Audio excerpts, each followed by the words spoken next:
24 Hours of Le Mans. Arguably the most prestigious race on Earth. Certainly one of the most impassioned and ruthless challenges known to anyone. This race defines the phrase rich history. Simply uttering the words Le Mans sends goosebumps across racing fans all over the world. And it's happening all over again this weekend, with the race celebrating its 99th anniversary. With that in mind, what better opportunity would there be to tell its story, the history of the 24 Hours of Le Mans?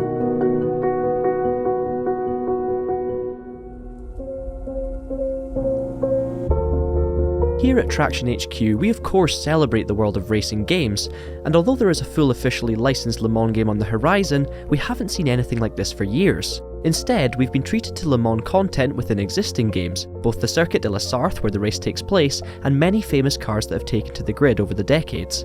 The 24 Hour of Le Mans Virtual and the Le Mans Virtual Series held on rFactor 2 also brings current day Le Mans to life, with many of the biggest drivers and teams taking part in the latest machinery. However, when it comes to the history of the Great Race, we feel 3 specific games have the strongest representation. These are the ever-popular Assetto Corsa with its plethora of Ferraris and Porsches, Project Cars 2 with vehicles from almost every era and a classic Circuit de la Sarthe layout, as well as Gran Turismo 7, and to be honest, the whole Gran Turismo franchise in general for its endurance racing inclusion over the years. Thus, our journey begins as we take a look at this event's incredible history through the lens of these racing games.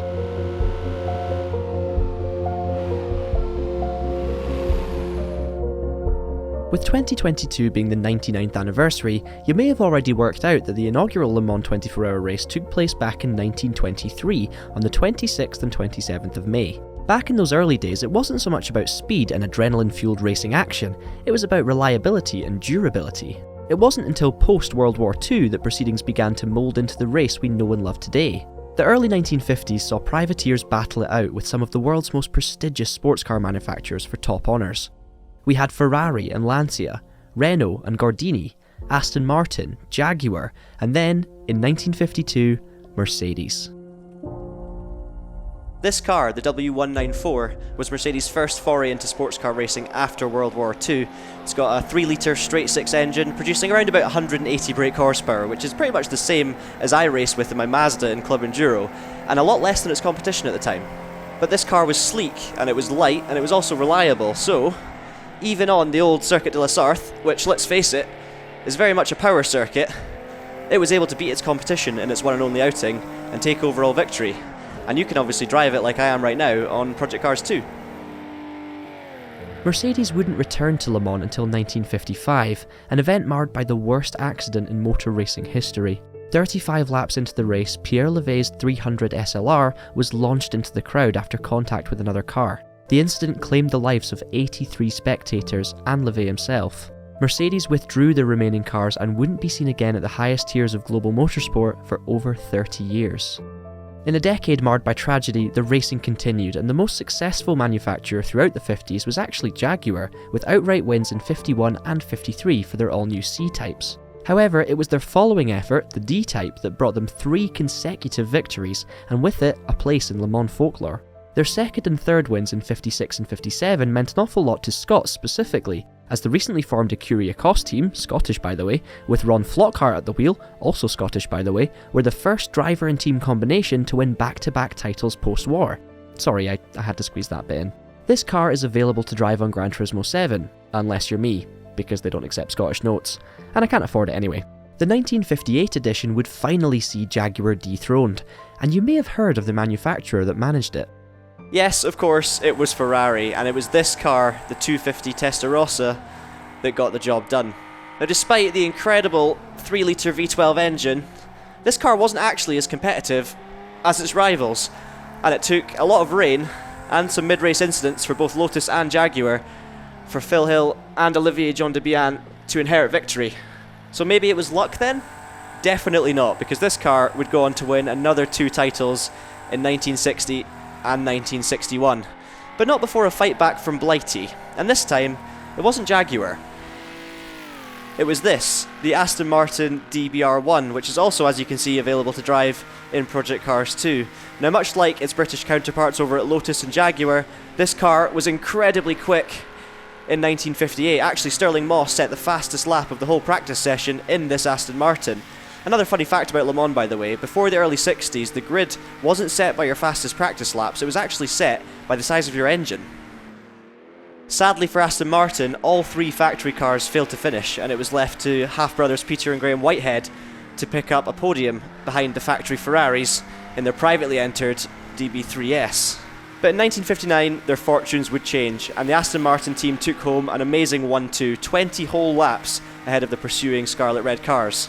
Now, Aston Martin would win the GT class at Le Mans many times after this, but never since have they won the outright victory at Le Mans. There were rumours, of course, of them coming back to Le Mans in hypercar, but then, of course, they changed trajectory and went to Formula 1 instead, so who knows about the future. But as it stands, this DBR1 in 1958 was the last time we saw Aston Martin on the outright top step of the podium. Returning to Maranello now, and following on from their back-to-back wins in 60 and 61 for the 250 Testarossa, they quite simply refused to stop winning. Various Ferraris would dominate the event throughout the first half of the decade, with Belgian star Olivier Gendebien picking up 3 consecutive victories to add to his first from 58. Weirdly, he wouldn't go on to be the most successful Belgian Le Mans driver who won in the 1960s. More on that later. Probably. When it comes to cars and culture, you would be hard-pressed to find a more iconic duo than the swinging 60s and the prancing horse. At Le Mans, the biggest-hitting British entrants had made way for smaller manufacturers such as Austin Healey, who were focusing on taking class wins. The Brits, therefore, were nowhere to be seen at the front of the field, but on the other side of the pond, the Americans, including a chap called Carroll Shelby, had had enough. And thus began a rivalry like no other. Head-to-head, America versus Italy, Ford versus Ferrari. You could probably make an entire movie about it if I'm being honest. Now, Carroll Shelby knew what it took to win at Le Mans. He actually won as a driver in 1959 for Aston Martin. Now, I could sit here and tell you the Ford versus Ferrari story, but I don't have time. Many of you know it anyway, and those of you who don't, I highly recommend going and watching the film. But to cut a very, very long story short, Ford turned up in 1966 with the Mark II version of this Ford GT40, and they absolutely blitzed it. It was a 1-2-3 finish for Ford, with the Kiwi duo of Bruce McLaren and the very unlucky Chris Amon leading home the charge. This car was quite simply a game changer. 7 litres of chonky V8 brute force, all squeezed into a timeless and sleek body. This car was pretty much as unbeatable as it is iconic. Wasn't for the want of trying from the others though. Ferrari, as you would expect, fought back with the 330 P3, and then this was developed in 1967 into this car, the 330 P4. And quite simply, it's a work of art. I mean, the look of it, the sound, it's absolutely breathtaking in every single way. Even the way it handles is sensational. But despite all of this, it never actually won at Le Mans. Ford had turned up again with an all-new variation of its GT40 called the Mark IV. This car was heavier than the P4 due to a focus on safety following the death of Ken Miles, but this car was streamlined and extremely powerful, managing to beat the second-place Ferrari by 4 laps. The P4 actually marks the end of the domination of Ferrari at Le Mans. They haven't won outright since 1965, so this car kind of has a bad legacy, you could argue, but somehow it is one of the boldest and brightest personalities of any race car I know. Like, this is hands down my favourite Ferrari, to drive, to look at, to hear. It's just car perfection in so many ways. And you get to drive it on Assetto Corsa along with the Ford GT40. Amazing. With Ferrari gone in 1968, it was time for a new challenger to emerge. No German car had won outright at Le Mans since Mercedes 16 years earlier. However, a company called Porsche were about to enter the fray. Sure, they had been competing at Le Mans for a long time now, entering lower powered cars in the smaller classes, and they had a lot of success with this. But 68 would see them enter the top prototype class with their 3-litre 908 Langhek, or Longtail. 4 factory cars would enter. Reliability issues would see only one of them finish, but a podium was a good start. The Ford GT40 continued to win overall, however, with a developed Mark I in the famous Gulf colours taking spoils for 2 more years, Jackie X taking his first victory in 1969. That's the other Belgian bloke I was referring to earlier, by the way. In 1970, and with Ford gone, Porsche finally cracked it with this, the 917K. And of course that was to be Porsche's first ever outright win at Le Mans. Now Porsche by this point were getting very confident. They started building different iterations of their existing cars for specific venues. So they actually built a 908/03 for the tight and twisty circuits like the Nordschleife I'm driving now and the epic Targa Florio. And they also built a Langheck or longtail version of this 917 for maximum top speed. But it was this 917K, which was kind of in the middle somewhere, it suited both technical circuits and the fast circuits, that ended up being the icon of the era. I'm in a wall. No, you don't want to. You don't want to crash a 917K. The car managed to win again the following year, and from that point onwards, was recognised across the globe as one of the iconic sights and sounds of Le Mans. In 1972, the event saw some big changes. The class structure was revised, limiting engines to 3 litres, and the track layout continued to evolve with the introduction of what would become known as the Porsche curves, which on a personal note, by the way, is my favourite section of racetrack in existence. All of the top 5 finishers from the previous year were no longer eligible, and the shake-up in the order saw French team Traxion come out on top 3 years in a row with their MS670. Sadly, this car isn't available in official capacity in any of these games, so we can't really drive it. We can, however, drive the next car that was to win back-to-back titles soon after.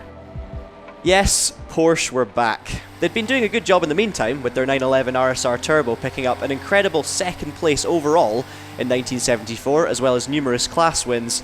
But now, Porsche were back in Group 6, in the big time, to try and reclaim their spot at the top of the sport. And this 936 Spider did just that, with back-to-back wins in 76 and 77, led by that man again, Jackie X. And France weren't happy. They'd obviously tasted homegrown success earlier with Traxion, and they wanted it back. Cue another hometown hero, Renault, who had stepped in and were giving it a go with their A442. But sadly, it wasn't working for them. They had the speed, but they just didn't have the reliability. In 77, they were only a handful of hours away from victory when engine failure sent hearts breaking across the home nation. History looked like repeating itself again in 78 as 2 of the 3 factory cars suffered from gearbox problems through the night. It was a very tense final morning for everyone involved, but they held on with their third car and took victory ahead of the 2 Martini Porsches. Now, people don't really talk about these late 70s Group 6 cars that much, nothing in comparison to a lot of other Le Mans icons. In fact, you may not even know that much about them at all. And that's probably down to what happened at Le Mans heading into the 1980s. Renault Alpine disappeared after their victory, and in 1979, Porsche were the only major works effort to appear in Group 6. Their competition came from Mirage and Rondo, but neither of these Cosworth-powered entries with smaller budgets were able to sustain a winning challenge. In fact, neither were the Group 6 Porsches. They may have had the pace, but both Works 936s failed to see the checkered flag. In the end, it was in fact 3 more road-like Group 5 Porsches that swept the podium, with a famous P2 finish for late American film star Paul Newman on his Le Mans debut. Fun fact for you racing fans, Paul Newman's final film appearance was actually voicing Doc Hudson in the original Cars film. The 935 then, another Porsche to add to the list of Le Mans winners. They were seriously beginning to rack up the victories at this stage, but pulled out with their works team in 1980 to focus on other projects. With no major work teams on the grid in the top Group 6 class, it marked a low point in the event's history. Privateer Jean Rondo took the win in the car he had built, but things had to change. The regulations weren't working, and some of the aura surrounding Le Mans was fading, with no major manufacturers fighting at the top. The ACO needed to try something, so how about a new class structure, a new set of regulations? And so, in 1982, a new dawn of endurance racing was upon us.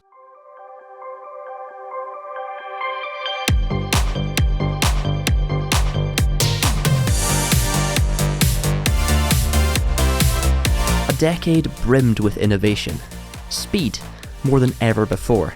Extreme fashion statements, new wave music, the first launch of the space shuttle and the continuing allure of Concorde, a peak in arcade gaming, and the introduction of the Game Boy. We had fire-breathing Group B rally cars, turbo-powered rocket ships dominating Formula 1, and amidst this golden era of motorsport, we had Le Mans prototypes with downforce, unfathomable acceleration, noise, flames, speed, ridiculous speed. I am talking about the 1980s. I am talking about Group C.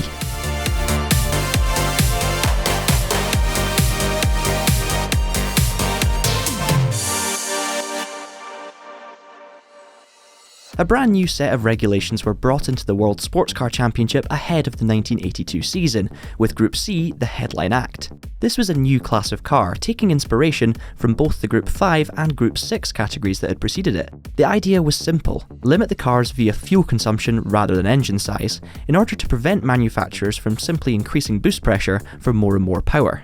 This allowed bigger normally aspirated engines to compete on a level playing field with smaller turbocharged engines. The approach of using fuel consumption to naturally regulate performance didn't please everyone at first. Many drivers, in fact, thought this would lead to boring races that were more like glorified economy runs. Still, many manufacturers gave these new regulations a go, with an eclectic variety of approaches. Some took their previous Group 6 and IMSA GTP designs and adapted them, such as Ford with their C100s, Rondo with their M382s, and Lola with their T610s. Lancia had just developed a new Group 6 car, the LC1, so weren't ready for the switch to Group C just yet. Some built brand new Group C cars from the ground up. Sauber with the SHS C6s, the Aston Martin Nimrods, the WM P82, and Mirage with their M12, a car which was controversially disqualified 20 minutes before the start of the 24-hour in 1982, never to be seen again. And there was also the reigning champions Porsche with their fleet of 956s. All of these cars were unique, all were interesting, all had their benefits and drawbacks, and their flash-in-the-pan moments of success and optimism. But one of these cars in particular was on a completely separate planet when compared to the rest. That car was, of course, the Porsche.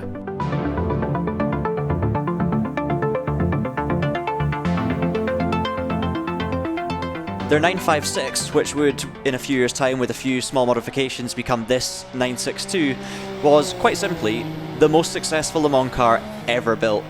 It was so good, in fact, and so reliable, so fast, that it took their competitors years to catch up with them. 1982 was its debut race, and they managed to lock out the podium with the small works team. And then, in 1983, with satellite cars involved as well, they finished first, second, third, 4th, 5th, 6th, 7th, 8th, and 10th. So they locked out the top 8 and had P10. Absolutely remarkable, just mind-blowing. Things got a little bit tougher for them in 1984 because Lancia had finally gotten on top of their LC2, meaning they took pole position by a big margin as well and were actually leading until about halfway through the race. But eventually, reliability problems struck them, and Porsche were just too quick and too reliable. And in the end, even without a works Rothmans team, by the way, just satellite teams, they still managed to lock out the top 7 positions. There are no words for that kind of dominance. This Rothmans liveried car was, often pictured with Derek Bell and Jackie Ickx behind the wheel. That's kind of how it's remembered. And this was probably the period of time where those two were most dominant, and Porsche were just super, super dominant. Jackie Ickx picking up 6 wins overall by the end of his career, Derek Bell picking up 5. And it's just such an iconic car. I mean, this car is available in so many racing games. It's probably one of the most readily available Le Mans winners over the years across so many different games. And it's just spectacular. Now, back in 1986, we actually saw the first inclusion of Le Mans in a video game. This was the video game. It's called WEC Le Mans. It was an arcade game made by Konami and featured the actual Porsche that we're talking about at the moment. It is very difficult. I am very, very terrible at it. And it's also amazing playing it now to see just how far racing games and sim racing has come since the mid-80s. That wasn't good. Whilst fans at home were getting their first taste of driving at Le Mans, the Porsche juggernaut at the real circuit continued relentlessly. By this time, other major manufacturers were at least beginning to make meaningful progress behind the scenes. Jaguar were continually improving their XJRs, Tom's Toyota arrived in 1985 with Nissan following suit a year later. Sauber weren't going anywhere either, nor were the Cougars and WMs. Equally, Mazda had been playing about in the slower C2 category as well, constantly improving and learning. As everybody else edged closer and closer to contendership, Porsche were making history. In the early 60s, Ferrari managed to win 6 times in a row, and at the time of making this video, 2 other manufacturers have since managed 5 wins in a row. Porsche, from 1981 to 1987, won 7 consecutive Le Mans 24-hour races. It's no surprise then that this Porsche is featured in so many racing games over the years, a true Le Mans legend without a shadow of a doubt. Throughout this period of utter domination, motorsport as a whole was in a bit of a strange place. Rally cars were faster than ever, constantly walking the tightrope between magic and tragedy. Formula 1 cars now had over 1,000 brake horsepower in quali trim. Although it was fair to say that safety levels were increasing, speeds were increasing faster. This led to a number of serious incidents across the board. Injury, and even death, was still a common and unwelcome presence at the highest level of motorsport. Le Mans, sadly, was no exception. In 1981, Jean-Louis Lafosse lost his life as a mechanical failure resulted in a head-on collision with a barrier on the Mulsanne Straight. This crash also injured 2 marshals, and 3 years later, another massive accident on the Mulsanne, this time for the Aston Martin Nimrod of John Sheldon, resulted in the death of Marshal Jacques Loiseau. Another marshal and Sheldon himself were seriously injured in the crash, but were extremely fortunate to escape with their lives. The Mulsanne Straight back then was 6 kilometres long, with no chicanes to slow the cars down, so it wasn't really a surprise that with the ever-increasing speeds, any kind of incident there was a serious matter. Another 2 years on, in 1986, Joe Gartner's Porsche 962 suffered a mechanical failure. Once again it was on the Mulsanne Straight, with the car being sent straight into the Armco barriers before launching into a series of rolls, taking out telephone poles and trees along the way. Joe, a 32-year-old ex-Formula 1 driver, lost his life. It's no surprise that the Mulsanne was beginning to claim more and more victims. Group C speeds by this point were reaching mind-boggling levels, with the WM-P88 reaching 405 km an hour, or 251 miles per hour in 1988. Something had to change before more lives were lost. In 1987, the Dunlop chicane was added to the monstrous Dunlop corner, which would slow the cars down after the pit straight. The most important change, however, would take place in 1990, with the addition of 2 chicanes along the Mulsanne Straight, splitting it into 3 separate sections. This slowed the overall lap times and speeds, of course, but not as much as you might think, considering the rate of car development at the time. The important thing, in reality, was that the cars would be under less strain for prolonged periods of time, reducing mechanical failures such as punctures, which were often the cause of these horrendous accidents. That, and the fact that it met the FIA's new regulations for the length of straights on race circuits. All in all, the track retained its magic whilst becoming a safer place to race, something that we can all be grateful for today. Joe Gartner's death would be the last to take place during a 24-hour Le Mans race for another 27 years.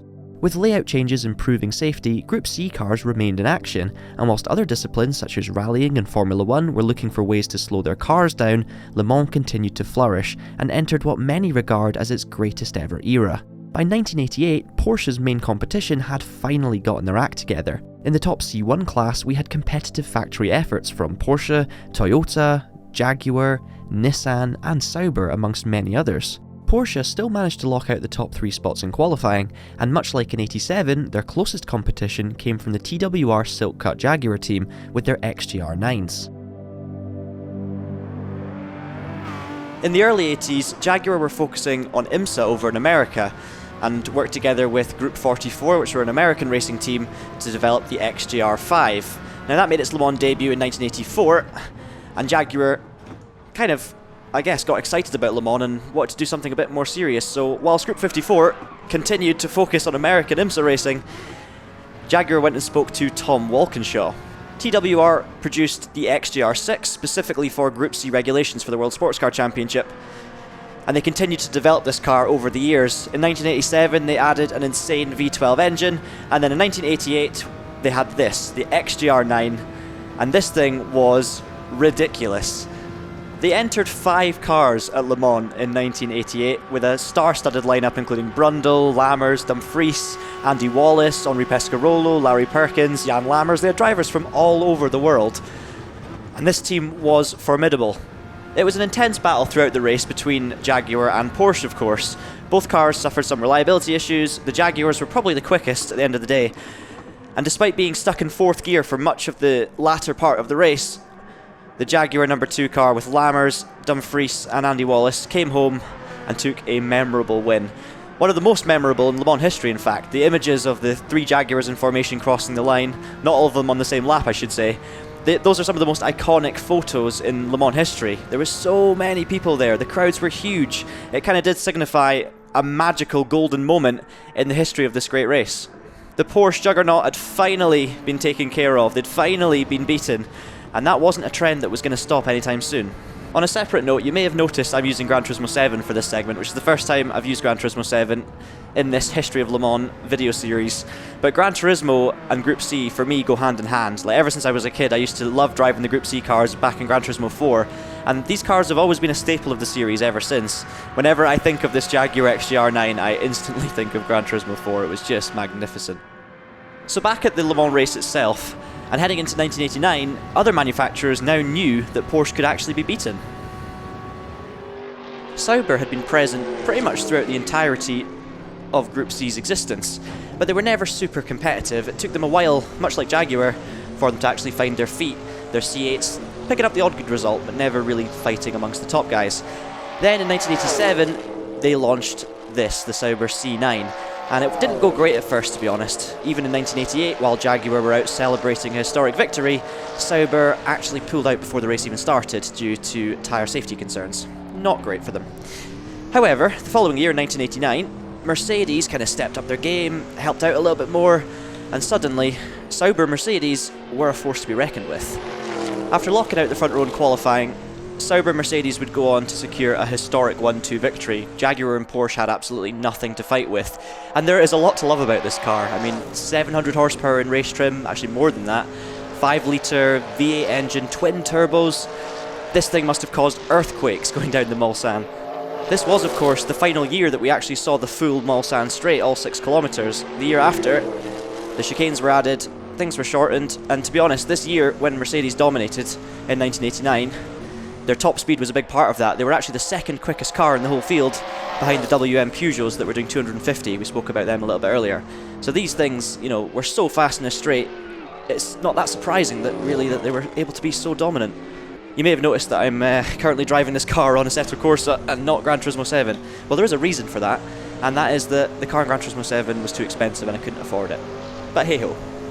To be honest, this is another one of those cars that you can get in so many different sim racing and racing game titles. It's just such a fun car to drive. Things really were in a great place at La Sarthe. Races were thrilling, audiences massive, and drivers viewed as gladiatorially as ever. Big manufacturers were spending a fortune on the sport, with Porsche, Jaguar, Toyota, Nissan, Mazda and several others with their eyes on the top step.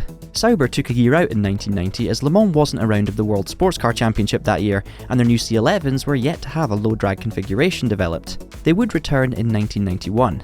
With no Sauber Mercedes entered in 90 then, it was actually Nissan that dominated qualifying, with Mark Blundell setting a famous pole lap by over 6 seconds. Weirdly, the gap was only as big as it was because he had a turbo problem, resulting in full turbo pressure for the whole lap, and therefore a faster car in the short term. Talk about fortuitous. The race, however, didn't prove quite as fortunate. Jaguar were simply too strong, and took home their second victory in 3 years, this time going to Nielsen, Cobb and Brundle in the number 3 XJR12.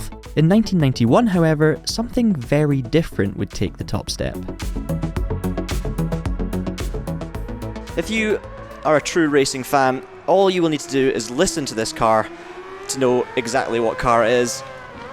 Of course, it is the Mazda 787B. And its rotary lump of magic. What I would do to listen to this thing drive by in a Le Mans Classic event, it would just be perfection.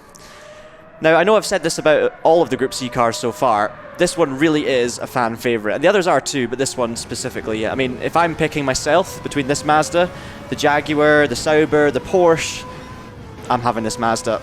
I'm having the Mazda every single time.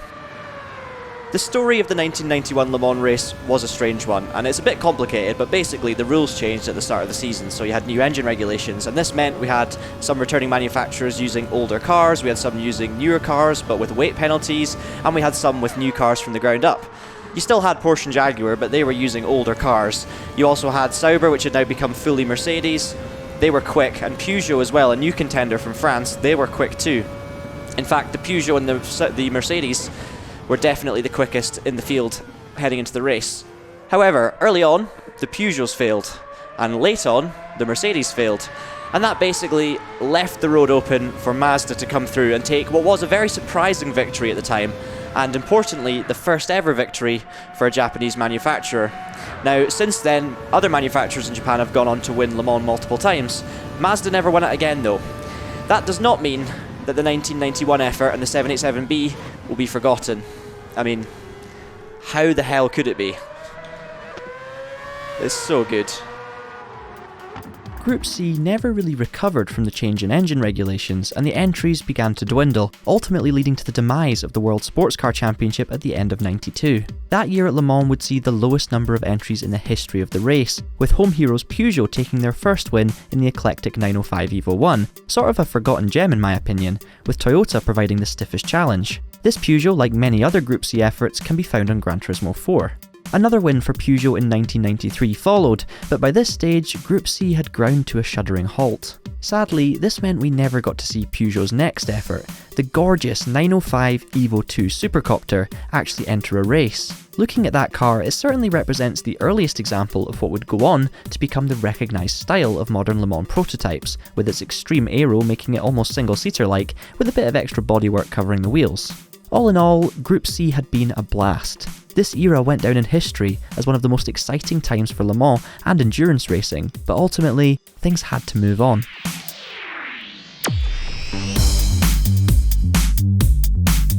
Major regulation changes would follow in 1994, resulting in what felt like a bit of an identity crisis. This was a weird year for the sport. The ACO wanted to balance things at the top, so searched for a way to allow the ever-present but slower production-based GT cars to have a fighting chance against the prototypes. This involved heavily limiting power of the LMPs, amongst other things, to bring the pack closer together. The pole lap in 1994 was 26 seconds slower than the year before, with a GT1 class car only 2 seconds off the pace in 5th position. This was no ordinary GT car though.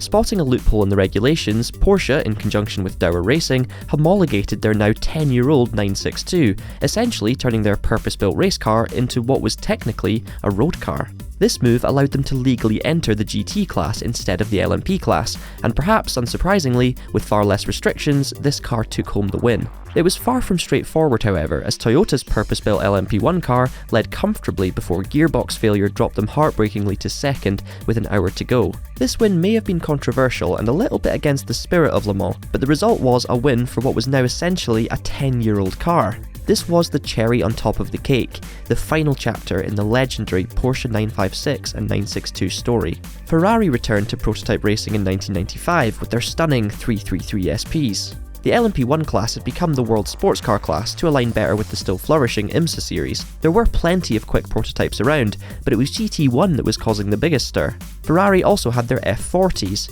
Jaguar their XJ220s.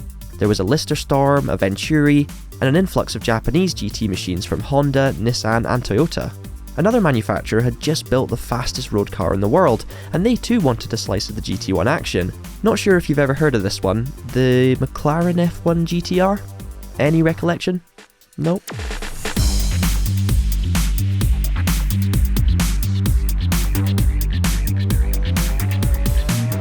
This car had already taken the GT world by storm before Le Mans, absolutely dominating the BPR Global GT series, and by the way, I recommend going and watching those races on YouTube from this era because the cars were just insane. So much fun. Chucking it around, you've got large amounts of power. It's quite a messy car to drive really, lots of power sliding. Not of course the ultimate downforce and aero that you had with the prototypes around it, but it's so much fun. Look at this. Don't look at that. The 6-litre BMW V12 engine was the same engine that was in the road car as well, and the 1995 Le Mans story with this car is one of my favourite underdog stories at Le Mans in its entire history. Basically 5 out of the 6 cars qualified outside of the top 10 overall. But the rain came down, lots of the world sports cars fell by the wayside, lots of mechanical issues, lots of accidents, and by the time it got to the middle of the night, there were actually 3 McLarens out in front. 1, 2, 3, and the pace in the rain was really strong, as well as the reliability and consistency. Despite a late recovery drive by the prototype Courage of Andretti, Hellery and Wallach, it was the number 59 black McLaren F1 Assetto Motorsports that took a historic victory, their debut victory as well, and a debut for the car, something that had never really been done before. It was also the first win for a Finnish driver, JJ Leto, and a first win for a Japanese driver with Sakia, and they were also partnered by the legendary Yannick Dalmas. I'm not worried about using the word legendary with Yannick. So yeah, you can kind of see, considering the fact that this was a purpose-built GT car and not a prototype, why this was such a historic win at the time, and to be honest, remains to this day. You may be wondering once again why I'm driving this car on Assetto Corsa and not Gran Turismo 7, when Gran Turismo 7 actually has the number 59 Lisante Motorsport car. Well, the answer is, I went to the Legend dealership to buy it, and looked at how much it was going to cost, and it was going to cost me 88 quid of real money just to get the car in Gran Turismo. So make of that what you will. An incredible story had just unfolded, and for many manufacturers and teams across the globe, GT1 was the place to be. After all, these largely production car-inspired designs would help shift their road cars. In 1996, over 100 entry applications were submitted to the ACO. Despite factory-backed competition from America, Japan and Italy, it was McLaren and Porsche with their brand new 911 GT1 that dominated the category. Neither would win overall though, as another Porsche prototype took the spoils. I say Porsche, it was run by Jost and actually built by Tom Walkinshaw and his team, using the gorgeous Jaguar XJR14 chassis as a base, which then had its roof pulled off and a 3-litre turbocharged Porsche engine dropped in to comply with the regulations. I'm sure it was a little more dignified and nuanced than that. The same car would win again the following year, a young Dane called Tom Christensen taking his first Le Mans victory, and this GT1 vs LMP era was yet to reach its peak. This would, in my opinion, happen in 1998. We had an incredible manufacturer entry, so many different teams and cars, so many different interpretations of the same rules. Oh, there's a McLaren. That's not great. Each car had its own sense of style, its own sound, its own design philosophy, its own engine. Basically, every single car was interesting for a different reason. What are these AI cars doing today? McLaren were back with the long-tail version of their F1 GTR. We had Porsche with a brand new development of their 911 GT1, a completely different version. You also had Toyota with their GT1 car, which kind of looked more like an LMP to be honest than a GT1 car, but it was actually a GT car, and that was pretty competitive as well. Then you had Nissan with their R390, you had Mercedes with their CLK, the car that was absolutely dominating the FIA GT Championship at the time. And then we have this, the Panos. 6-litre Ford V8 engine, which was actually in the front of the car instead of the middle or the rear like everyone else. And this unique nature makes it, for me, one of the best GT1 cars, and also kind of just summarises what's so good about GT1 in the first place. You've got all these different cars, all with a slight feeling of production car to them, but everyone had a unique take on the design. Every car was different, every manufacturer thought they were exploiting something that was better than the other, and it just created this amazing class of car. And actually, for me, on a personal level, I genuinely believe that this was the best class of car ever to race at Le Mans. I think, especially in the future, this will go down in the memory, because these cars just scream personality. They weren't as quick, obviously, as Group C's, but they all looked just a bit different. And they kind of all had different flaws as well, which I loved about it. From a gaming perspective, the reason I've jumped on Project Cars 2 for the first time in this part is simply because Project Cars 2 has all 6 of the GT1 cars I mentioned before. This game is a fantastic gateway to experience not only the amazing qualities of the GT1 cars, but also to be able to compare the differences. If you jump in each different one, you'll notice they all feel and sound and look very, very different. So it's one thing that Project Cars 2 gets very right. As quickly as GT1 arrived and prospered, GT1 disappeared.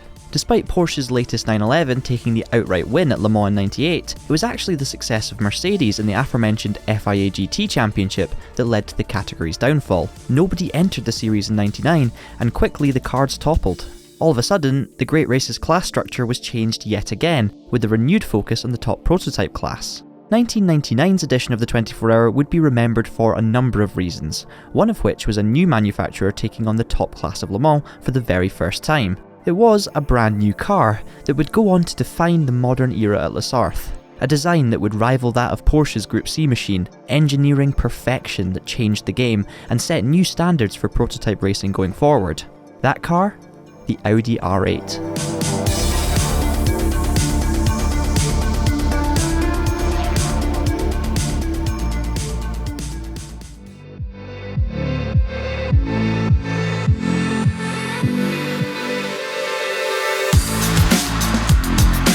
This is the Le Mans 24-hour video game, known elsewhere as Test Drive Le Mans. Developed by Eutechnyx, it was originally released on PlayStation for Europeans in 1999, and future iterations like this one were soon released across the globe for PC, Dreamcast, PlayStation 2, and even the Game Boy Color. This game had modern Le Mans machinery, an accurate depiction of the circuit, and state-of-the-art graphics. As you can see, things had come a long way in the 13 years since Konami's WEC Le Mans effort that we looked at previously. This rapid development in technology was mirrored, somewhat unsurprisingly, out on the real circuit. Manufacturers were continuing to improve their speed, efficiency and reliability relative to the regulations, albeit the fundamentals remained largely the same. A slick, minimalist body shape to cut through the air seamlessly, a powerful petrol engine, maybe a turbo, to propel you along some of the scariest straights at motor racing. Good brakes, good suspension, good tyres. Fast forward 20 years, however, and we have experienced so much change. Designs that look more like spaceships, diesel engines, ethanol engines, fully electric engines, hybrids, downforce levels competing with F1 cars, and lap times that make your eyes water. By far and away the fastest generation in Le Mans history to date has been and gone. We have full simulators so realistic you're left questioning reality at times. An annual, official running of a virtual 24-hour Le Mans race with real drivers and teams from the very top level. In what feels like a short period of time, you're left asking yourself, how did we get here?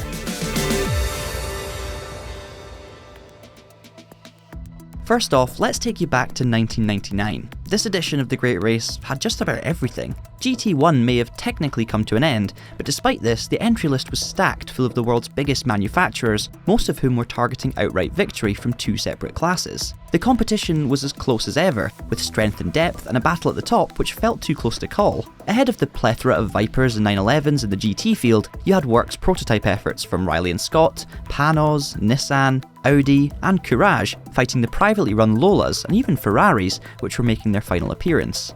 Then, just up the road from the rest of the pack were the three main contenders. Toyota with their confusingly named GT1, Mercedes-Benz with their sleek CLR, and finally BMW with their screaming V12 LMR. The race would be remembered for a number of reasons. These three teams fought hard for the lead early on, and by the latter stages, with many leaders having fallen by the wayside through crashes or mechanical failures, an epic battle ensued for victory between Toyota and BMW. The Bavarian giants with Martini, Dalmas and Winkelhock emerged on top after a late Toyota charge was curtailed by a tyre blowout. Regardless of this, the most memorable thing about 99's edition was actually the Mercedes debacle. Twice during the build-up to the race, Mark Webber suffered monumental blowover crashes due to a design flaw with the CLR, causing it to essentially take off. Despite the risks, the team's two remaining cars would take the race start, which proved to be a disastrous decision. Early in the race, Peter Dumbreck suffered a nearly identical incident, only this time, instead of remaining within the boundaries of the circuit, the car somersaulted into the trees. Remarkably, across all three horrendous incidents, nobody was seriously hurt. Mercedes withdrew their final car and haven't competed in prototype sports car racing ever since. They've done alright in other things though. The reason I'm telling you the story of the 1999 edition is because despite the collection of memorable moments, it was something far more understated that would go on to have the biggest influence on the future of the event. The cars that, after all the drama, finished up in 3rd and 4th place were the two Yost Audi R8Rs. They weren't particularly quick or noticeable, managing to avoid the big headlines as they quietly went about their business with their new challenger. It was never going to win, but every lap it completed gave them more and more data, along with confidence in its reliability. Under the radar, Audi were laying the mechanical foundations for what was arguably the greatest Le Mans car ever built. Regulations and class structure would change yet again in 2000, and the R8 was about to go on a run that would transform the landscape of sports car racing, raising the bar in pretty much every single area.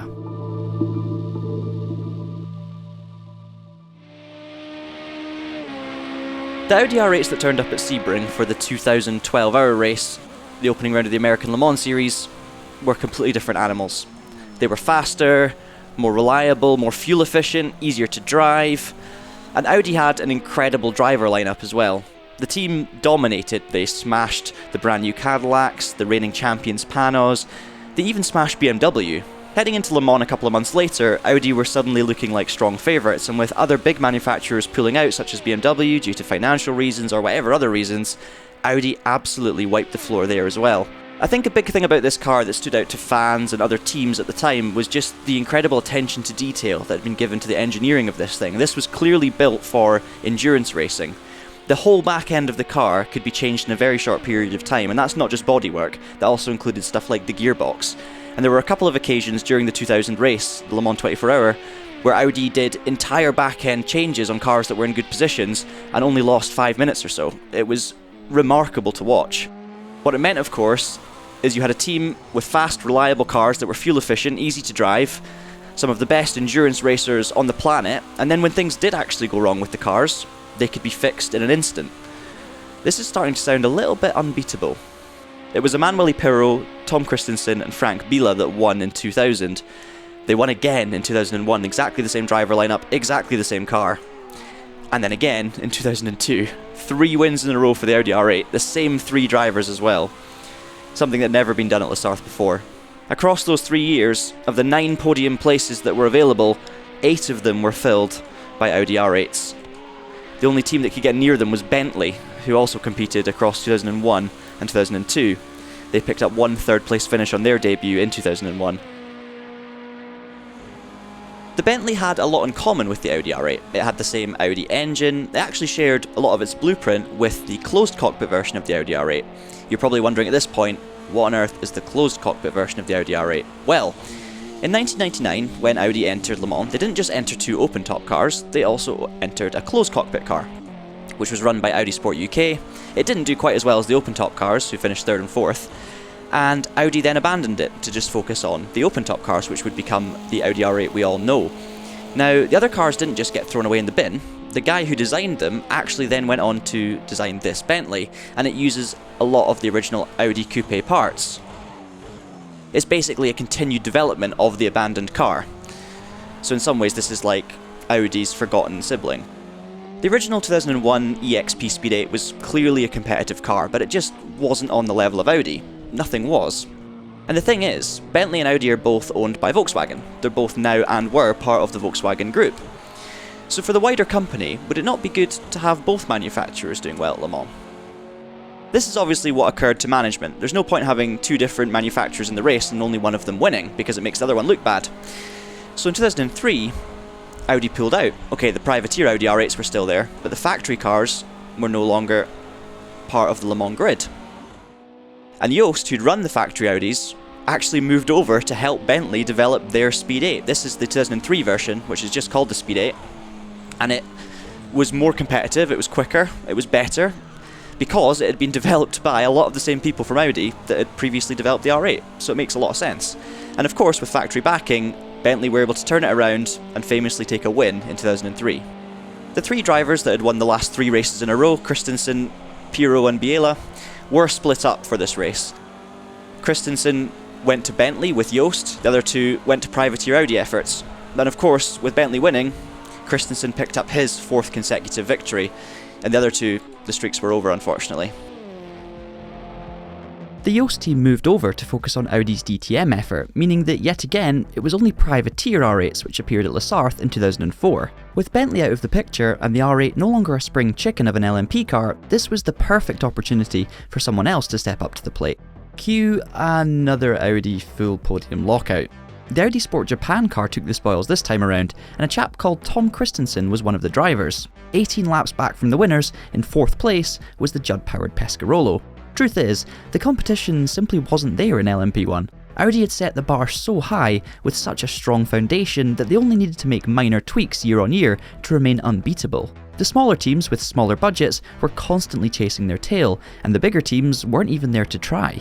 The ACO took action for 2005, restricting the power of the older LMP 900 cars to try and balance them with the newer cars, which were built to the updated LMP1 regulations. This would be the last Le Mans appearance for the Audi R8s, which were based on a 5-year-old design by this point, run by privateers, and were now having their performance heavily restricted. Surely their number was up. In qualifying, it was the new Pescarolos which, unsurprisingly, locked out the front row, one of which featured Sebastian Loeb making his Le Mans debut. But, despite their pace, the old Audis were as relentless and inevitable as ever. Consistent driving, reliability, and performance meant that any cracks in the Pescarolo armour would be exploited. Sure enough, one longer pit stop to fix the problem gave American outfit Champion a big enough lead to hang on and pick up a 5th win for the Audi R8 in 6 years. It should never have been in doubt really, as who was driving the Champion car this time around? Tom Christensen, of course. A 6th consecutive win for the Dane made him as much of an all-time Le Mans legend as the car itself. Throughout its run at the top of the sport, many new racing games featured the R8 as one of its star vehicles. Games such as Total Immersion Racing, Forza Motorsport, and Gran Turismo 4 allowed you to experience the car from your living room, with GT4 in particular also featuring its rivals from both the beginning and the end of its racing journey, with the Pescarolo, Bentley, BMW, and even Toyota all featuring. More recent titles look to include these cars as desirable classics already, and the R8 is always a fan favourite, an iconic car on the real circuit and an icon of early noughties racing games. Its status couldn't be more justified.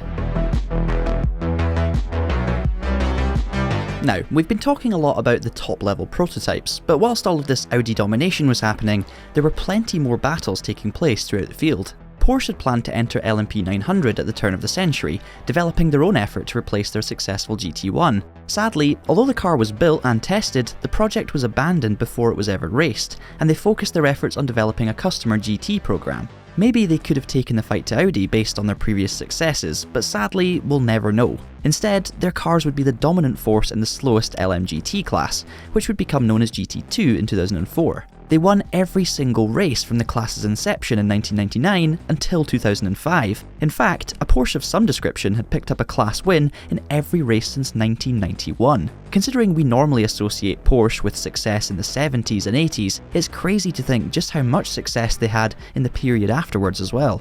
There was also a slower LMP class known as LMP 675 and subsequently LMP2, a cheaper entry point into prototypes. Often, although these cars were quicker than the GTs, occasionally even challenging the top class on twistier circuits, they were often unreliable. Customer Lolas and Reynards shared victories between them, but over the years, entries dwindled. In 2004, the class reached a low point, with the only two finishers coming home last and second last overall, beating only those who weren't classified. The class would become one of the strongest in future, but it wasn't there yet.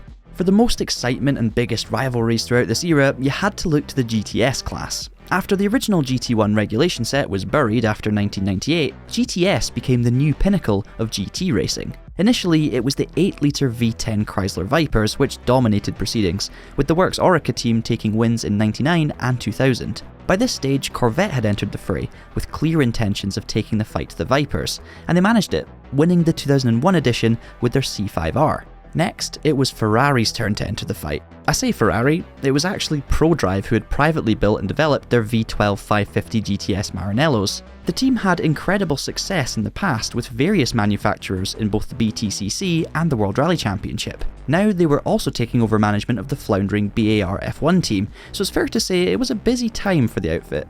Titanic battles would ensue between Corvette and Ferrari, the General Motors team taking the win in 2002, before ProDrive stole the crown for their maiden win the following year. 2004, and Corvette struck back for their third win. Both teams were working away in the background on something new for the next event, and as the class was renamed to GT1, two brand new contenders were launched. ProDrive had switched their Ferrari 550s for Aston Martin DBR9s, and Corvette replaced their C5R with the C6R.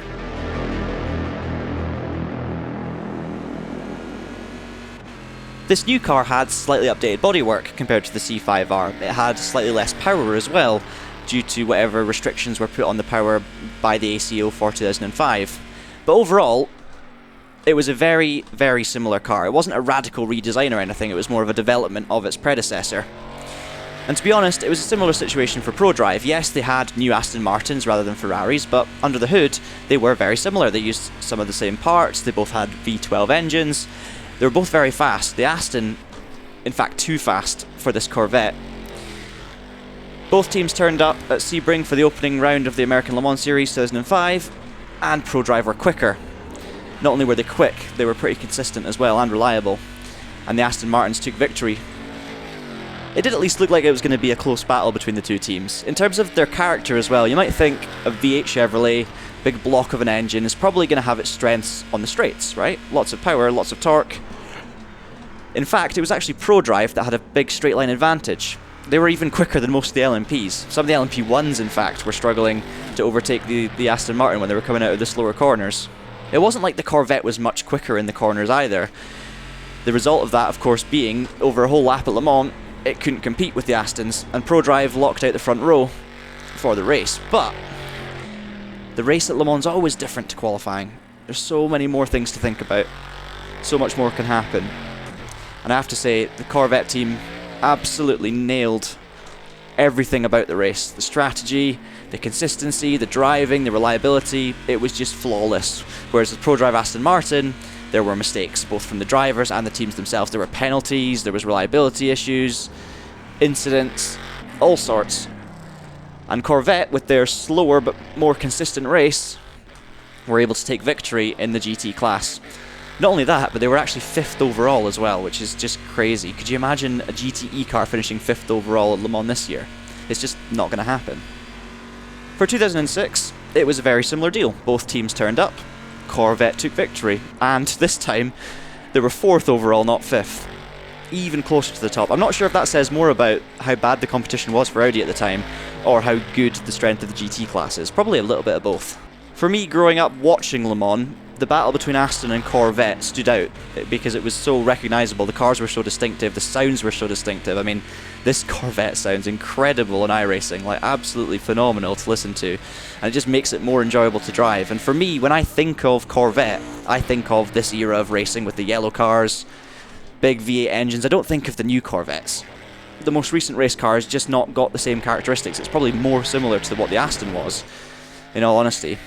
I guess it depends on what generation you're from as to what you actually think when you hear the name Corvette, but for me it's this. Just yellow everywhere, and a very, very good race team with some incredible drivers as well. This car is an absolute dream to be pounding around Road Atlanta in right now. It's got a lot more stability than I expected, actually. It's just really nice to drive. I want you to have a quick listen to this Aston coming out the pit lane.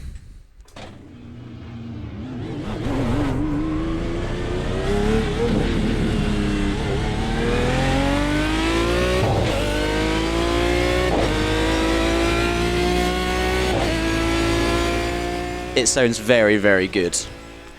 Does it sound better than the V8 Corvette? Oh, I don't know. The Corvette on iRacing sounds very good as well, but I think if it's me, I have to take the V12.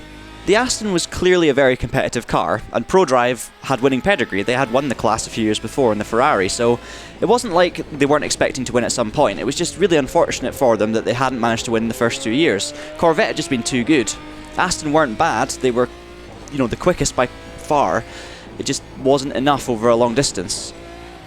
In 2007, however, it would be third time lucky for the Brits. Much like Bentley in 2003, the green cars would finally take a victory in class. Well deserved as well. And then in 2008, they won again. 2 in a row, much like Corvette before them. So it was 2-2 in this incredible head-to-head. You're probably wondering who won in 2009? Well, we never found out because Aston Martin pulled out with regulation changes on the horizon, and then Corvette followed suit fairly soon after, so we never got to see them fight against each other again. But for those 4 years, it was amazing. Just what a sight, what a sound. As I was saying while I was driving the Corvette, it's that battle between those two cars that I remember on TV growing up. Never really experienced them much in a video game until recent times, really, with iRacing. Oh, bit of oversteer. They're just such heffalumps, but in the best possible way. And they both sound better than 95% of race cars out there. I want to know which of the two you prefer. I think, if I'm honest, if I was driving one of these two cars around a racetrack tomorrow, it would have to be the Aston, because I think the V12 sound in real life would just blow my mind. I mean, the V8 would probably deafen me and shake me to bits, but I'd prefer the Opera. For me, it's always better when these head-to-heads have two different cars with different personalities. Like, both obviously drive fairly similarly or very similar in terms of speed, but it's just the fact that their personalities and character are so contrasting. It just makes it that bit better. This thing handles really nicely as well. I'm shocked. It's heavy. It doesn't have huge amounts of downforce, but it's just mechanically well built. And it comes across really well, especially when the tyres are up to temperature in iRacing. I do miss this old Silverstone layout as well. We haven't yet talked about the circuit changes that took place in the early noughties, and most of these were focused on the first sector. The most significant change took place at the run between the Dunlop chicane and the Mulsanne, with a series of sweeping curves replacing the existing straight and second chicane. The reason for this? To accommodate important changes to the shorter Bugatti layout, which would go on to hold the French round of the MotoGP annually, as well as many other race series. Tertre Rouge would be further changed in the years to come as well. In 2006, the profiling of Turn 1 was modified, as was the position of the Dunlop chicane to further increase the safety of the circuit. This, of course, was also the first year of having no Audi R8s on the grid. However, this didn't mean no Audis. Yost were back at the helm, running the team's brand new R10s. This car looked far more aerodynamically aggressive than its heroic predecessor, but the biggest difference was the engine. The R10 utilised a 5.5 litre V12 twin-turbo diesel, and it sounded, well, horrific. But who cares when you're winning? And Audi did exactly that, with both cars locking out the front row and the number 8 car winning comfortably ahead of last year's pace-setters Pescarolo. Good fuel consumption isn't always boring after all. In GT2, it was Panos who took a popular first victory. After years of fielding competitive cars across various classes with no luck, they finally had something to show for their hard work. This result also ended Porsche's chain of class victories, starting in 1991. They would bounce back the following year before Ferrari took their maiden GT2 victory in 2008, and their second 12 months later. Finally, GT2 had variety on the top step. This era coincided with the launch of the original Race Driver Grid game as well, which had its own official Le Mans 24-hour event to end every career mode season. The game had all of the top LMP1s and LMP2s from the time, including the R10 Audi, Creations, Zytex, Lolas and Courages. They also had all of the GT1s and GT2s that I've mentioned previously, and many more, and of course, a recreation of the circuit. It was a great time to be a Le Mans and racing game fan. Whether you were watching the race on your TV or replicating it on your console, one thing remained consistent. The challengers, many of whom were smaller independent car makers, simply couldn't get close to the dominant Audis. The sport needed a big hitter to take up the mantle, and thankfully, that's exactly what it got. Enter into the fray Peugeot. That is how I pronounce it, by the way. I'm Scottish, we all pronounce it Peugeot, not Peugeot. We've had arguments about this in the office, I'm right. Now, Pescarolo had obviously done a very good job of flying the flag for France. They'd come very close to winning, but even when Audis were pegged back in 2005 and Pescarolo were at their best, they still couldn't actually win the race. Audi were too strong. But it was always going to be difficult. They never had the major resource of a big manufacturer. Now, Peugeot, of course, is different. They've got lots of money, a big company. They've also got Le Mans winning pedigree. They won this race, of course, in the early 90s. Their Challenger, much like Audi, was powered by a 5.5 litre twin-turbocharged V12 diesel engine, and it was this, the 908. There were lots of similarities, as there are quite often with top-level prototypes, but the biggest difference between the two was that the Peugeot had a roof, and the Audi didn't. It's beginning to sound a lot like Bentley, isn't it? This entry was exactly what the race needed to spice it up again, and take pole position on debut in 2007. Two of the main Audis hit trouble in the race, forcing them to retire, but unfortunately for the French, Audi had a third car, and inevitably, it took home the victory. They did finish second though, and heading into the next year, 2008's edition, Peugeot were flying. In fact, everyone was flying. The pace was incredible at the front. It was 8 seconds quicker than the previous season in terms of the pole position lap time. 3 Peugeots locked out the top 3 positions in qualifying, and they were 5 seconds ahead of the fastest Audi. So things were looking very good indeed. This carried over to the race. Peugeot led at the start, were dominating the first half of the race. Everything was going to plan. What could possibly go wrong? In the middle of the night, the heavens opened and Peugeot basically crumbled. Audi had way more pace, more consistency. It took drastic action from the Peugeot mechanics to try and make their cars better in the conditions as well. They added bits of wing and all sorts of aerodynamic elements to try and improve the handling of the car, but they just couldn't, and Audi were able to fight back. It was an absolutely epic race, the 2008 edition. You had 5 cars within a couple of laps towards the end, all fighting for overall victory, but it went to Audi in the end. So Peugeot once again failed to win. That whole race, by the way, has been documented in the film Truth in 24. Highly recommend watching it. Very cool, and you see it from Audi's perspective. There seems to be a recurring theme in this particular part of this series because, third time lucky, Peugeot took the win in 2008. That year, Audi had replaced their R10 with the brand new R15, and it simply didn't work.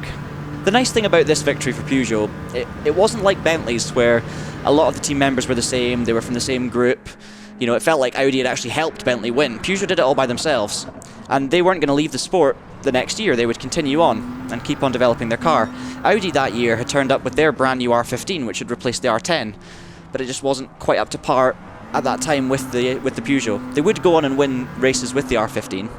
This car is so much fun to drive. The downforce levels are incredible. I mean, you can feel the 8-second gains from the year before.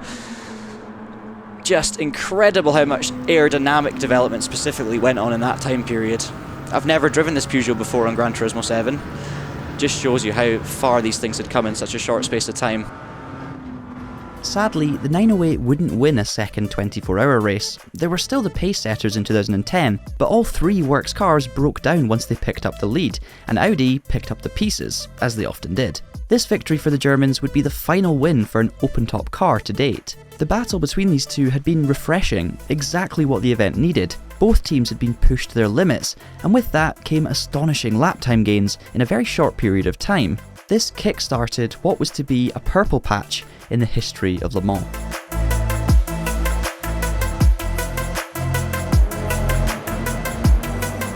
The year is 2011, and reigning champions Audi have entered their brand new R18s at Le Mans.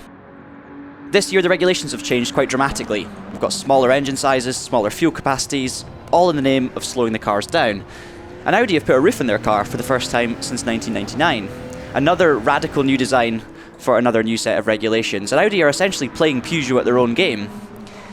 And yet still, somehow, it's Audi that win once again.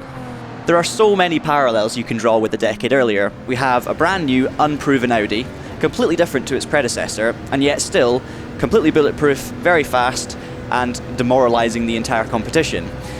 The question remained, as always, when was someone seriously going to do something about it?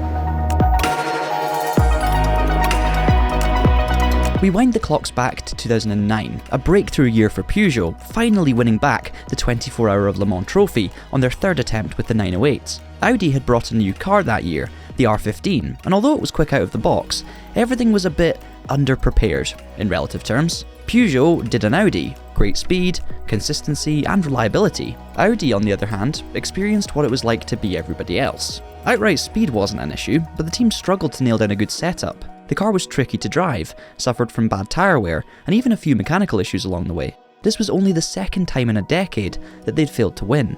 A year on, with a prepared Yule squad, Audi were Audi again. Sure, they still couldn't quite match the Peugeots on outright pace, but the French cars broke down one by one, and the reliability and consistency from Audi resulted in the R15 of Bernard, Dumas and Rockefeller breaking the outright distance record en route to victory. And that brings us neatly back up to 2011. The new speed-based regulation changes, and of course, this brand new Audi R18. Another diesel engine and another incredible slice of Audi engineering supremacy. Now, despite two of the cars suffering dramatic and early exits in the race, something I'll come on to a bit later on in the video, the third car, despite a number of minor setbacks throughout the race, did manage to hang on and did manage to win the race ahead of 4 consecutive Peugeot 908s. And that would mean Audi had won their 10th race at La Sarthe, 10th Le Mans 24-hour. Absolutely incredible. And it would also prove to be the final outing for the Peugeot 908, which would be canned at the start of 2012, Peugeot pulling the plug on the programme, and that would be it. The cars would be no more. Ultimately, the 908 was a successful and quick and exciting Le Mans car, but now its history had passed. It was time to be consigned to the history books. Not to worry though, because Audi were not going to be left alone at the front. A year later, and one of Japan's biggest manufacturers was back to try again. After coming so close to overall victory in both the early and late 1990s, Toyota returned with very clear goals in mind. The ACO and the FIA also had clear goals in mind, with the introduction of a brand new series that year, known as the World Endurance Championship. Innovative technology was another key component in 2012, with Audi's R18 e-tron Quattro being a four-wheel drive diesel hybrid machine, and Toyota's challenger, the TS030, a rear-wheel drive petrol hybrid. And these weren't the only unique vehicles, as the organisers introduced another new concept known as Garage 56. This was an entry reserved for a team that built a car showcasing environmental vision and ingenuity, and would become a yearly feature. The first ever Garage 56 entry was the ridiculous looking Delta Wing. Ridiculous can be taken in a positive or negative context on this one. I'll leave it up to you to decide. You can drive it on Gran Turismo 6, by the way, if your PS3 still works. Before we go any further, I want to check in with the situation in the GT classes. After the epic battle between Corvette and Aston Martin running from 2005 all the way through to 2008, the GT1 class as a whole entered a transitional period. Aston Martin shifted their focus to their LMP1 efforts, which sadly never really took off. It never got close to Peugeot or Audi for that matter.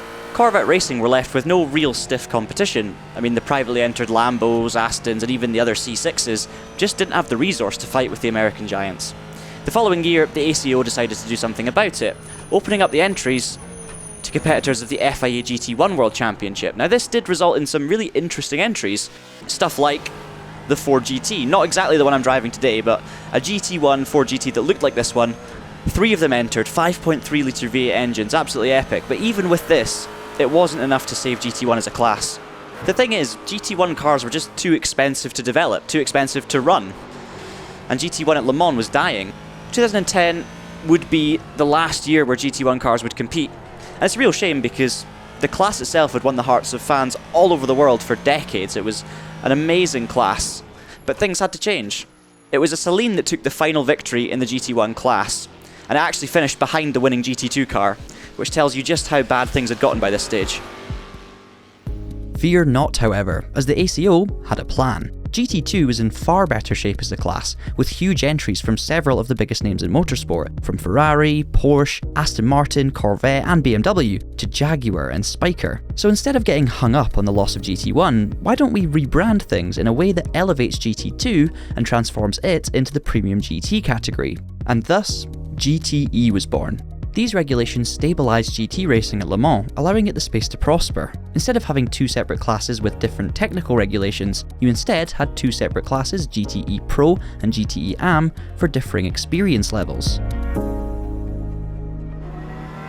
Now all of this worked brilliantly. So brilliantly in fact, that GTE as a class at Le Mans ran continuously with no issues from 2011 right up until 2022. However, this year's Centenary, the 100th anniversary, will be the last year we see GTE cars at Le Mans. They're basically being replaced by GT3s. There's a lot more of them, more different manufacturers are going to come in, cheaper to run, cheaper to develop, yada yada. It's difficult to define what's been so special about GTE. Maybe it's the plethora of motorsport giants fighting out every year, maybe it's the uncertainty of who's going to win each time. I love the raw, guttural driving experience of hounding around one of these 911 RSR GTEs. I love the story behind Ford's return to victory in 2016. I love the fact that Corvette, Aston Martin and Ferrari were all fighting it out for wins like back in the GT1 days.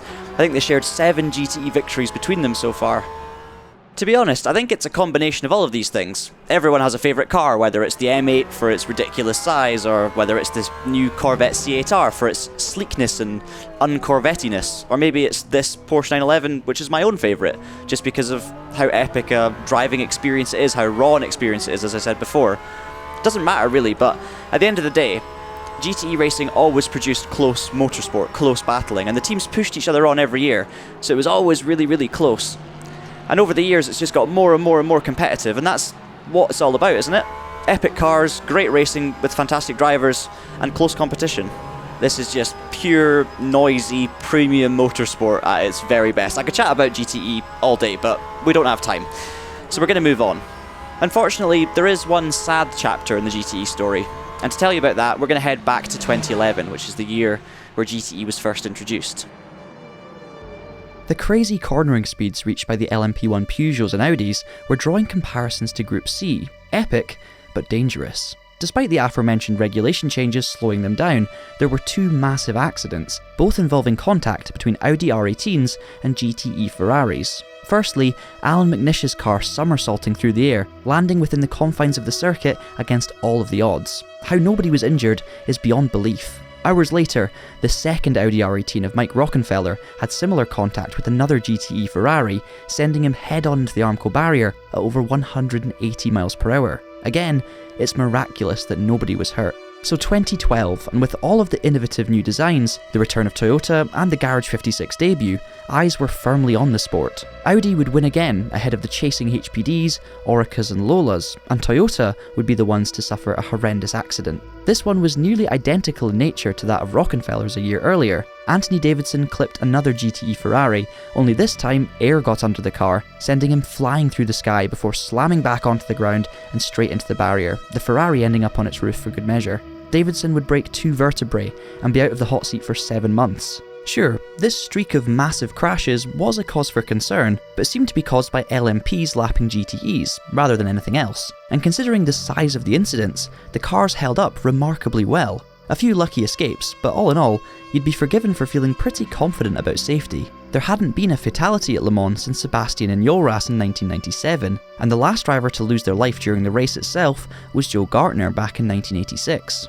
When 2013's edition rolled around, there were to be no dramatic incidents with lap traffic, no somersaulting prototypes, just one relatively innocuous crash in the opening stages that would end in tragedy. Dane Alan Simonson, having claimed GTE pole in his Aston Martin Vantage, lost control exiting Tertre Rouge on lap 3, sending his car into the barrier on the left-hand side before bouncing back into the middle of the road. Despite the best efforts from the marshals and medical personnel, the 34-year-old succumbed to his injuries shortly afterwards. The situation shocked the world of motorsport and was an unwelcome reminder that even after all of these years and all of the improvements to safety, racing was still dangerous. Changes were made all around the venue, including the section where the accident took place, moving the Armco barriers and improving the protection lining the trees. Despite plenty of dramatic incidents, there haven't been any fatalities at the circuit since. After the slew of serious accidents and the tragic events of 2013, the race needed a pick-me-up, and in 2014, that's exactly what it got. LMP1 was being fought out mainly between Toyota and Audi, but another contender was about to join the battle. The one manufacturer history showed us was capable of taking the fight to Audi, and that of course was Porsche. We'd seen so many two-way battles since the turn of the century. Now we had the current king, the determined challenger, and the returning legend. This was certain to be another golden era of sports car racing.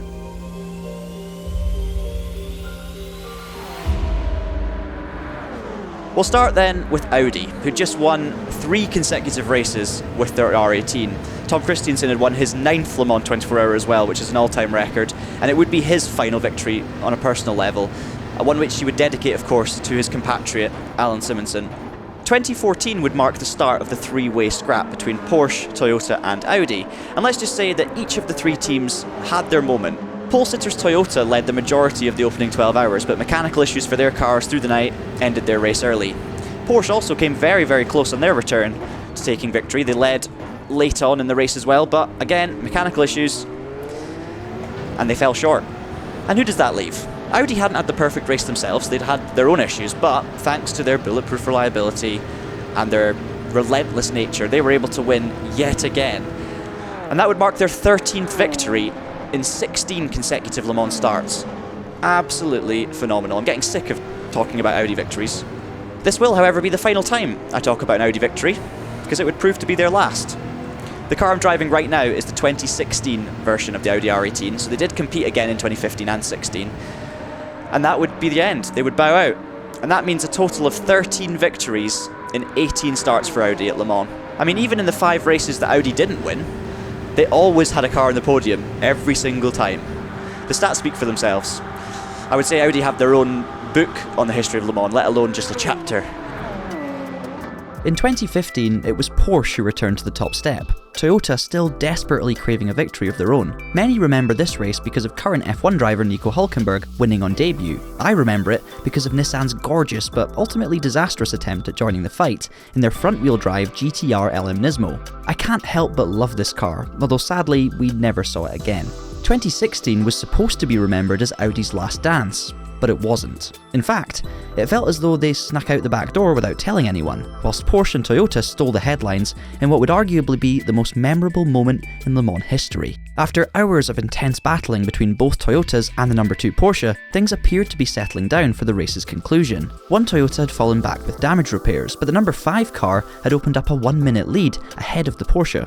After years of falling painfully short, it was finally going to be their moment in the spotlight. Then, with 23 hours and 57 minutes on the clock, as Nakajima crossed the line to start his final lap, the car ground to a halt by the pit wall. Cue scenes of shock, horror and jubilation, images that would become iconic in an instant. The immeasurable contrast between the screams and tears of joy in the Porsche garage, and the pained faces etched with disbelief at Toyota. The raw emotions couldn't be further apart, but the extremity of these on both sides of the wall showed everyone exactly what winning Le Mans meant.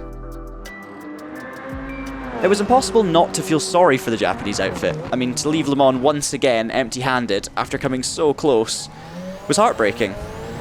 But you can't blame Porsche for that, and they did a phenomenal job regardless. They were thoroughly deserving of their second victory with this 919 that I'm driving right now. They actually became the first team other than Audi to win 2 consecutive Le Mans 24-hour races since, well, Porsche. Now, winning Le Mans a couple of times was not the only thing this car was famous for. It also spawned the 919 Evo, which is a ridiculous machine. Basically, it's this car, but without any restrictions associated with circuit racing, with the LMP1 regulations. So it was more powerful, lots more aero, less weight, and that thing was absolutely insane. Once you let this car's hair down, it can achieve phenomenal things. I mean, around Spa in 2018, with Neil Yanni behind the wheel, even during a demonstration run, this car lapped quicker than the 2018 Formula 1 pole lap, which was a record at the time as well. That's how quick this thing can be. It shows you just how much downforce these cars could produce without the shackles on. I was actually racing at Spa during the weekend when it did one of its demonstration runs, and watching it through Radeon and Eau Rouge, I mean, I will never forget it. It didn't look real. Hypersonic. Even before the Evo version came along though, the LMP1 cars of this period were producing lap times around the Sarthe that nobody had ever seen before. Kobayashi's pole lap for Toyota in 2017 was a 3-minute 14.791, a lap record which still stands, and is likely to do so for years to come. Their speed wouldn't matter in the end, however, as all 3 cars suffered major mechanical issues. With Audi out of the picture, and the only other LMP1 entry from Baikolles crashing out early on, this left Porsche, who surely had it all wrapped up once again. Well, an hour-long pit stop for the number 2 car took them out of the picture early on too. All of this meant that with 5 hours to go, the number 1 Porsche had a 13-lap lead over the LMP2 leader, the Jota-run Jackie Chan DC Racing outfit, who were now 2nd overall. You can imagine the pandemonium then, when the leading Porsche pulled over with engine failure. Suddenly, you had 4 LMP2 cars leading the field with only 2 LMP1 cars still circulating. This was in stark contrast to years gone by, when LMP2 cars were breaking down left, right and centre, showing just how far the quality and reliability of the entries had come in that class. They had struck a golden formula with the world's top privateer teams running customer Oricas, Ligiers and Delaras to name a few, and for years, competition was as fierce in LMP2 as any other class, even the mighty GTEs. A fairy tale ending was in sight, but so was the recovering number 2 Porsche, in the mirror. With just over an hour to go, they took the lead, and would hold on for Porsche's 3rd consecutive win. This was a comeback showing exactly why you should never give up at Le Mans. There was another memorable finale as well, as in GTE, Aston Martin overtook Corvette for the win on the pit straight with 1 lap to go, just like Porsche had done to Toyota the year before. A popular win for the British outfit, 9 years after their last. Since that tragic moment back in 2013, Le Sarthe had provided drama you wouldn't dare script, year after year, a golden era of competitive endurance racing at speeds never previously witnessed. It was exactly what was needed. But, as with any golden era in motorsport, it wouldn't last forever. There was still one last box needing ticked though. Toyota still hadn't won a race. Still.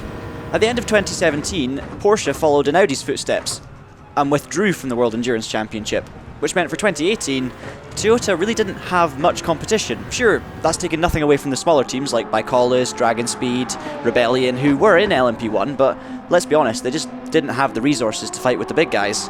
The epic 3-team battle at the top was finally over, but what it did mean was that in 2018, Toyota finally broke the curse. They won the 24 Hour of Le Mans on their 20th attempt.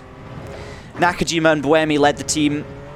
Those were 2 drivers that suffered heartbreak at the end of the 2016 race, so they got their redemption. And the 3rd driver in the car was none other than Fernando Alonso, who was making his Le Mans debut. I mean, not a bad start, but it's Fernando Alonso, I guess. Anyway, the point is, hard work pays off. Well done, Toyota. So, after clinching victory, would they bow out, content with achieving what they'd always wanted? Of course not, and it was win number 2 in 2019, with a new race lap record to boot thanks to Mike Conway, and in 2020, it would be win number 3. This one was mainly remembered for taking place with no crowd, and in September rather than June, thanks to the ongoing COVID-19 pandemic. Something positive would come out of this terrible period, however, as on the June weekend, when the main race should have taken place, the first ever official 24 Hours of Le Mans Virtual took centre stage. This event was a great distraction for motorsport fans who hadn't really seen any action for months, with many of the top real-world drivers, both past and present, taking to the grid on rFactor 2. You had multiple Formula 1 world champions, Le Mans and Indy 500 winners, teaming up with the best sim racers on the planet, watched by millions across the world. This was a major step in the history of Le Mans for racing game fans, who now had a path to compete in an official 24-hour Le Mans race against their heroes, without needing to be a professional racing driver, or a multimillionaire. 2021 rolled around, and normality at La Sarthe was, well, still a pipe dream. The main race would take place in August this time, and although spectators were able to return, restrictions were paramount and capacity significantly reduced. This was a real shame, as many fans missed out on witnessing firsthand a new dawn for sports car racing. Hypercar had arrived. Well, in a literal sense. Toyota and Glickenhaus brought bespoke new hypercar designs, specifically for the new regulations. Alpine also showed up with what was essentially an LMP1 car with some glasses and a fake mustache, and some heavy restrictions. What I'm trying to say is, yes, hypercar had literally arrived, but its best years were still ahead of it, are still ahead of it. So what were these new regulations all about? Why were they brought in? Essentially, a number of reasons. Firstly, they wanted to slow the cars down. They wanted to cut the development costs to encourage more manufacturers in. And they also wanted a level playing field. They wanted good balance of performance, and they wanted a chance for manufacturers to build bespoke, unique designs that could also compete in a level playing field with the top tier of endurance racing in the States, the LMDH class. Now, the idea of balancing these two regulation sets were so that hypercars and LMDHs could race on a level playing field in the World Endurance Championship, bundled together in the hypercar class. Ultimately, all of these things would combine to bring in more manufacturers who could compete at the highest level without needing to blow astronomical sums of money on development. It also meant that variety would return to La Sarthe. Yes, you could build a more standardised LMDH car and still be competitive in the class, but you could also build an extravagant and unique hypercar which demonstrated what your manufacturer was all about. Maybe a certain visual characteristic, maybe a certain type of technology. You could be bold and different from the rest, or you could save money and make racing feasible, yet still, no matter which way you go about it, have a shot at winning. Toyota, already fully immersed in the WEC paddock of course, managed to continue building and maintaining their momentum. And then using this, the GR010 I'm driving on GT7, they were able to set the standard for pace. I mean, this car was definitely not perfect out of the box, let me get that clear, but it was still so far ahead of the others in terms of overall comfort, performance, reliability, and Toyota were able to secure a 1-2 finish, their fourth consecutive victory at Le Mans.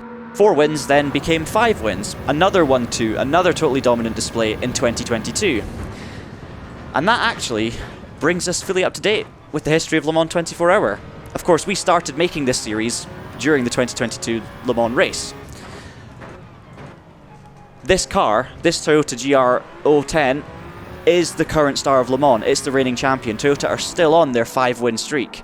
That's not the end of the story, however, because, as you may or may not be aware, very, very special things are happening right now in the world of sports car racing.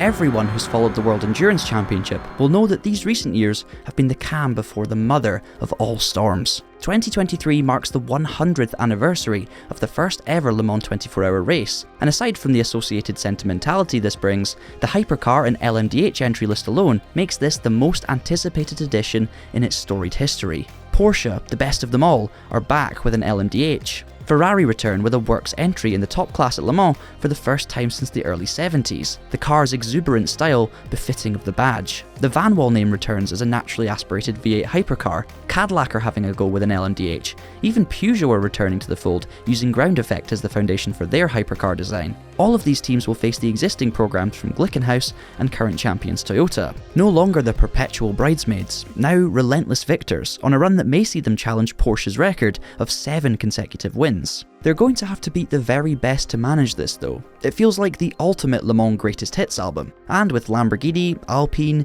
BMW and possibly Isotta Fraschini all bringing their own hypercars and LMDHs in 2024, well, you can see why everybody is so excited. Of course, as I keep saying, it's not all about the top class, and over the last few decades, the supporting classes have been more competitive and exciting than ever before. LMP2 and GTE have made WEC what it is today, but things will be changing. The hypercar class won't just be filled with factory teams. Customer cars have already been sold to the likes of Jota, and many more will be following suit. This means well over 20 cars are expected to be on the grid in the top class over the next few years.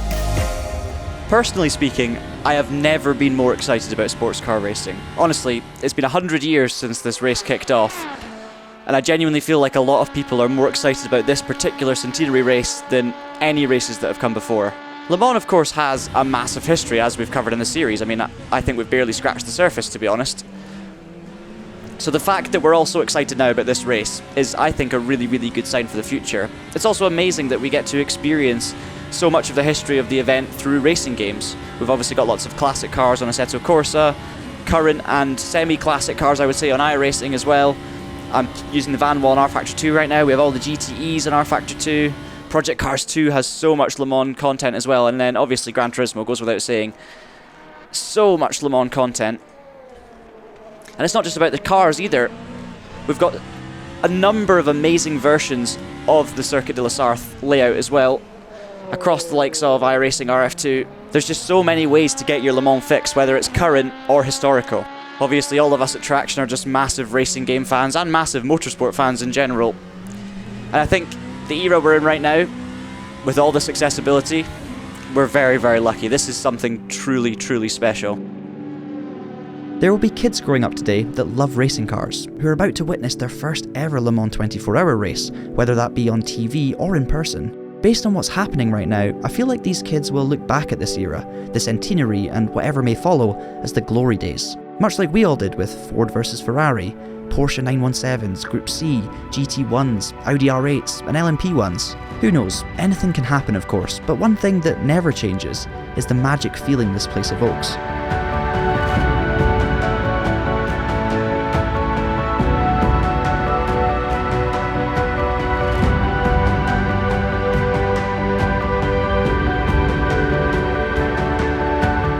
Here's to the next 100 years at La Sarthe, and thanks for the epic memories, the unbelievable history of Le Mans. I can't wait to see what's next.